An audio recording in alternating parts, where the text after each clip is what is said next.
नमस्कार दोस्तों, विज्ञान और हम में एक बार फिर से आप सबों का स्वागत है।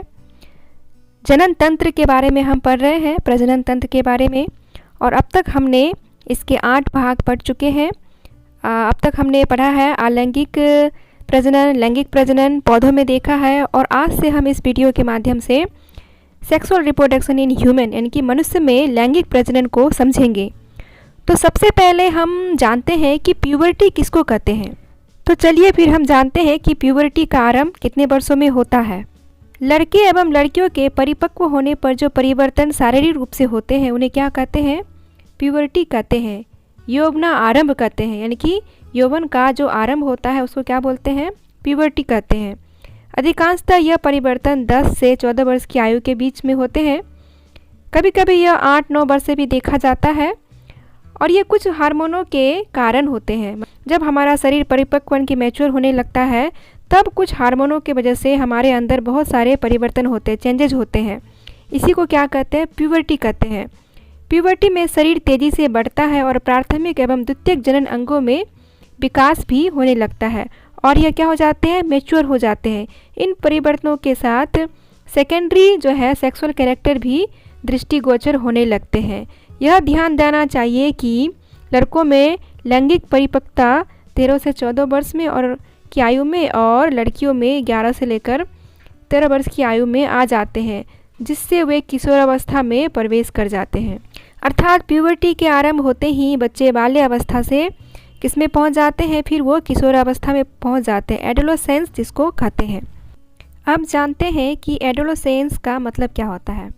एडोलेसेंस जो है शब्द है मूल लैटिन शब्द का है, और इसका मतलब होता है एडोलोस्केर है, जिसका अर्थ होता है विकसित होकर परिपक्व बन जाना। इस अर्थ में किशोरावस्था एक समाप्ति न होकर एक प्रक्रिया है।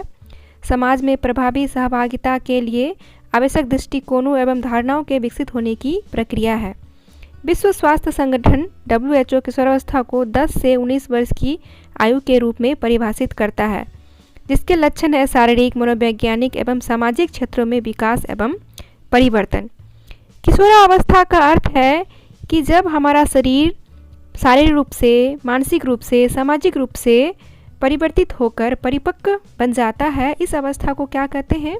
इस अवस्था को किशोरावस्था कहते हैं। और किशोरावस्था को आंधी तूफान की भी अवस्था कहते हैं, क्योंकि यही अवस्था है जिसमें शारीरिक रूप से, मानसिक रूप से बच्चों में, किशोरों में अनेक तरह के परिवर्तन होते हैं, और यह परिवर्तन उनमें काफ़ी जल्दी होता है, जिसके कारण उनमें बहुत सारे परिवर्तन होते हैं, और उनमें मानसिक रूप से भी वो धीरे धीरे परिपक्व फिर होने लगते हैं। तो चलिए अब जानते हैं कि आप बालकों में, बालिकाओं में प्यूबर्टी कैसे आरंभ होती है और क्या क्या परिवर्तन आपके शारीरिक रूप से होता है। तो चलिए सबसे पहले हम देखते हैं बालकों में क्या क्या परिवर्तन होते हैं। बालकों में सबसे पहले जो होता है उसका हाइट वो धीरे धीरे लंबा होने लगता है ना। उसके बाद उसका फेस जो है, उसके फेस में पिंपल्स भी आने लगते हैं। आप लोगों के चेहरे पे देखे होंगे कि इस अवस्था में आप लोगों के पिंपल्स बहुत ज़्यादा आते हैं, क्योंकि उसमें हार्मोन परिवर्तन होता है, जिसके कारण से वो पिंपल्स फिर आने लगते हैं। प्राइवेट पार्ट्स यानी कि पेनिस एंड टेस्टिकल्स जो होता है वो धीरे धीरे बड़ा होने लगता है ना। आपके प्राइवेट पार्ट्स भी धीरे धीरे बड़े होने लगते हैं। फिर लड़कों में जो वॉइस है वो क्या होता है? मोटा होने लगता है, वो भारीपन उसमें आने लगता है।